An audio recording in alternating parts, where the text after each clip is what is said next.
Antes de começar o vídeo, eu gostaria de lembrar você que hoje, 5 horas da tarde, horário de Brasília, segunda-feira, dia 25 de fevereiro, nós vamos ter mais uma live aqui no canal do Professor Leonardo, mais uma live com o Alisson Andrade. Eu peguei todas as perguntas, as sugestões que vocês falaram, coloquei na pauta, vou falar sobre elas. E o assunto principal da pauta de hoje vai ser a reforma da Previdência e as ligações, as aproximações entre o governo Bolsonaro com o MDB. Nós vamos falar sobre o representante do governo no Senado, nós vamos falar do aceno de Davi Alcolumbre para Renan Calheiros, porque a gente sabe que vocês gostam bastante dessas análises envolvendo os bastidores da política. Então hoje, segunda-feira, dia 25 de fevereiro, às 5 horas da tarde, no horário de Brasília, a nossa live aqui do canal. O horário mudou, tá? Antigamente era às 8, mas agora, nessa segunda-feira, nós vamos fazer às 5 horas da tarde. Você vai poder interagir conosco via chat, vai também poder mandar a sua pergunta. E caso você perca a live de hoje, fique tranquilo, porque eu vou disponibilizá-la na íntegra aqui no canal, então você vai poder acompanhá-la depois. Agora falando sobre o assunto do vídeo. Eu assisti recentemente um vídeo do Maurício Ricardo, você deve conhecê-lo. Ele tem aquele site charges.com, um site bastante famoso de charges, fez durante muitos anos charges para o Big Brother Brasil. E ele tem um canal dele aqui no YouTube que ele mostra charges e ele também tem um canal secundário, onde ele fala de política e assuntos variados. E nesse vídeo que eu assisti, que o link está aqui na descrição, o Maurício Ricardo ele fala sobre os ataques do governo Bolsonaro e o modo do governo Bolsonaro lidar com a imprensa. E vira e mexe, esse assunto vem à tona e a gente precisa vir aqui explicar alguns pontos. O Maurício Ricardo ele entendeu muito bem essa situação, ele não ele não entende teoricamente essa situação, pelo menos ele não explicou isso no vídeo dele, mas ele tem muita razão, muita propriedade para falar. O vídeo dele ele é muito coerente no vídeo, e o vídeo dele que ele apresenta, ele tem razão quando ele dá a explicação dele do assunto. Mas é necessário vir sempre aqui e explicar esses assuntos, porque geralmente fica algum tipo de dúvida. Esses ataques do Bolsonaro com a imprensa, dos governantes de modo geral, à imprensa, eles são até certo ponto normais quando nós avaliamos os jogos de poder. Você sabe que o Brasil ele é composto por 3 poderes, o legislativo, o executivo e o judiciário. E eles têm poderes iguais. Todos esses 3 poderes eles têm a mesma força. É como se cada um deles tivesse 33% de força. E aí sobraria aquele 1%, e esses poderes eles ficam se atritando, eles ficam ali se empurrando, se acotovelando, para ver quem vai conseguir ter esse um pouquinho de 1%, esse 1% a mais, para ver quem é o mais poderoso. Então uma hora o judiciário está mais poderoso, outra hora o executivo, outra hora o legislativo. Isso tudo é normal, faz parte dos jogos de poder. Nós vimos recentemente isso acontecer, quando nós tivemos todo aquele imbróglio envolvendo o Gustavo Ebiano, o Carlos Bolsonaro, o próprio Jair Bolsonaro. Nós vimos o Rodrigo Maia, ministro da Câmara dos Deputados, um dos representantes máximos do poder legislativo, dando pitaquinhos no governo Bolsonaro. Ou seja, o Rodrigo Maia estava dando pitaquinhos no executivo. Não cabe a Rodrigo Maia fazer isso, essa esfera do executivo não é a esfera do Rodrigo Maia, mas ele viu ali uma possibilidade de estender a influência do legislativo para cima do executivo. Então eles vão ficar lá se atritando, isso é normal. E aí temos, paralelo a esses 3 poderes, a imprensa, que muita gente fala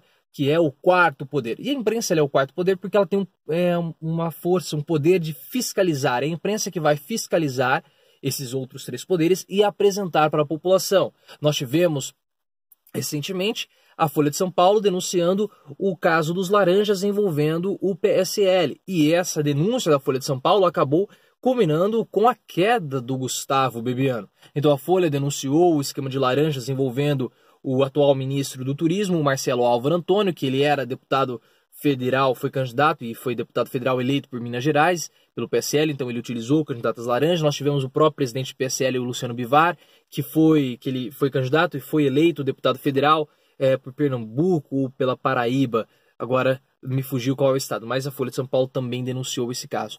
E a imprensa ela tem um outro elemento de poder muito forte, que é o microfone. Então, diariamente, cotidianamente, corriqueiramente, melhor dizendo, sempre vai ter alguém falando no microfone, expondo esses outros 3 poderes e influenciando as pessoas. Então, a imprensa, mesmo ela não fazendo parte desse núcleo central de poder entre o legislativo, o executivo e o judiciário, a imprensa exerce, sim, uma força, exerce um poder perante a população. Então, geralmente, os governantes e os políticos eles vão acabar se chocando com a imprensa ali para ver quem tem mais poder. Então, existe ali uma disputa normal de poder entre a imprensa e os políticos. O que os políticos não podem fazer é atacar a liberdade de expressão. Isso sim é muito perigoso. Eu fiz um vídeo falando sobre isso, quando o Lula atacava a imprensa, quando o Bolsonaro também atacava a imprensa, eu vou deixar aqui na descrição. Mas o governo Bolsonaro, ele tem um outro objetivo em atacar a imprensa, que o Maurício Ricardo até mesmo falou. Eles divulgam uma informação falsa, depois Bolsonaro vem e acaba desmentindo. Isso tudo faz parte da estratégia da guerra híbrida. Essa guerra híbrida ela foi utilizada durante a campanha do Bolsonaro para elegê-lo e agora ela continua sendo utilizada com o Bolsonaro eleito. O Ciro Gomes também mencionou um pouco dessa guerra híbrida lá no seminário que ele fez para o PDT. Eu vou deixar o link do seminário aqui na descrição. E o que funciona? O que é essa guerra híbrida? Essa guerra híbrida ela consiste na divulgação de informações em canais não convencionais de comunicação. Durante a campanha nós vimos isso acontecer quando a equipe de Bolsonaro divulgava fake news sobre algum candidato. Então isso é uma utilização da guerra híbrida e também das próprias caneladas entre os integrantes que viriam a ser integrantes do governo. O general Mourão, o Paulo Guedes, e aí o que acontecia? Gerava um burburinho, Bolsonaro vinha após essa polêmica ser gerada e ele apaziguava a situação, mostrava que ele restabelecia a ordem, então ele apresentava força ao reestabelecer a ordem dentre os seus subordinados ali, dentre a sua equipe de governo. Isso foi feito durante a eleição e continuou sendo usado agora com Bolsonaro eleito. Então sempre era vazada uma informação para uma fonte secundária da imprensa, a imprensa divulgava como sendo uma informação oficial, como sendo uma informação verdadeira, gerava uma polêmica e passado alguns dias Bolsonaro vinha e desmentia essa notícia que era divulgada. Nós agora temos a suspeita de que o Bebiano ele divulgava essas informações para o site antagonista porque os áudios do Bolsonaro revelam que o Bebiano tinha uma influência grande dentro do antagonista. Então o Bebiano soltava uma informação para o antagonista ou para outro veículo de comunicação e isso era divulgado. Então a imprensa divulgava fake news? Não, a imprensa não divulgava informações falsas propositalmente. A imprensa pegava essa informação com um membro do executivo, um assessor, um apoiador. Então esse apoiador soltava essa informação, era de uma fonte do governo, a imprensa divulgava, gerava toda uma confusão e depois de algum tempo o Bolsonaro vinha, apaziguava a situação, reestabelecia a ordem e contra-atacava a imprensa dizendo que a imprensa o perseguia. E isso fortalecia a imagem de Bolsonaro, porque primeiro ele apaziguava a situação, ele desacreditava a imprensa e ele passava a imagem de que a imprensa o perseguia, que ele era uma vítima. E nós brasileiros nós temos uma predisposição para termos, como vou dizer, uma identificação com aqueles que são menos favorecidos, com aqueles que são perseguidos. Basta ver, nós estamos hoje em 2019. Desde 2002 tem o Big Brother Brasil, já que nós estamos falando do Maurício Ricardo. E muitos vencedores do Big Brother, eles venceram com o discurso de que eles foram perseguidos. O próprio João Willis, quem mais? O Domini, que foi várias vezes para o paredão. Então, toda vez que tem um desfavorecido ali, o Kleber Bambam, a Cida, enfim, tem um desfavorecido ou alguém que é mais perseguido, a população brasileira se identificava, tinha simpatia com esse integrante do Big Brother, com esse participante que era prejudicado, que era perseguido, que era mais favorecido e esse participante vencia a eleição. Nós temos essa simpatia. Isso ficou claro também quando nós tivemos as Olimpíadas, nós tivemos a Copa do Mundo e a Copa das Confederações. A gente não conseguia ficar sem torcer para um time. E isso causou uma certa repercussão na mídia internacional que tinha que explicar esse traço cultural nosso. Nós brasileiros, nós temos essa simpatia. Então, quando nós tínhamos algum jogo, algum evento, nós tínhamos jogos e eventos, nós sempre torcíamos para o mais fraco. E a imprensa, nós não conseguimos ficar sem torcer, e a gente sempre acabava escolhendo o mais fraco. E a imprensa divulgou isso como um fato curioso da nossa cultura. O Roberto da Mata, ele explica isso no livro dele, O que faz o Brasil Brasil.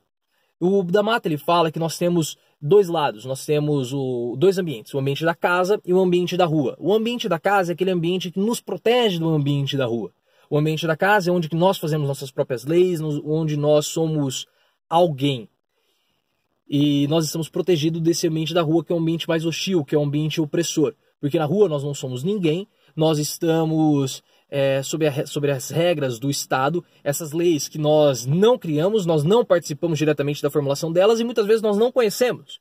Você com certeza não conhece todas as leis brasileiras, então e essas leis muitas vezes nós achamos que elas são feitas para nos prejudicar, para nos punir. Tanto que as pessoas falam, né, direitos humanos é só para o bandido, nós não nos sentimos protegidos por muitas leis que nós temos, então na verdade nós nos sentimos oprimidos, nós nos sentimos perseguidos por essas leis. E quando nós vemos alguém perseguido, causa uma certa identificação e aí instantaneamente nós temos uma simpatia por essas pessoas. E é o que Bolsonaro tenta fazer. Quando ele fala que ele é perseguido, quando ele é vitimizado pela imprensa, ele tenta trazer uma simpatia e nós nos simpatizamos por essas pessoas nessas situações. Então o ataque de Bolsonaro à imprensa tem duas razões. Uma razão normal, que é a disputa de poder com a imprensa, e depois nós temos a outra, que é uma estratégia de comunicação do Bolsonaro, que é a guerra híbrida, que o Maurício Ricardo falou muito bem, de disparar notícias falsas para que depois Bolsonaro venha, desminta a imprensa e contra-ataque. E aí quando o Bolsonaro contra-ataca, ele desprestigia a imprensa, passa a imagem de perseguido. Nós brasileiros temos essa predisposição com os perseguidos, porque nós nos identificamos com eles, e aí a gente acaba tendo uma simpatia maior pelo presidente.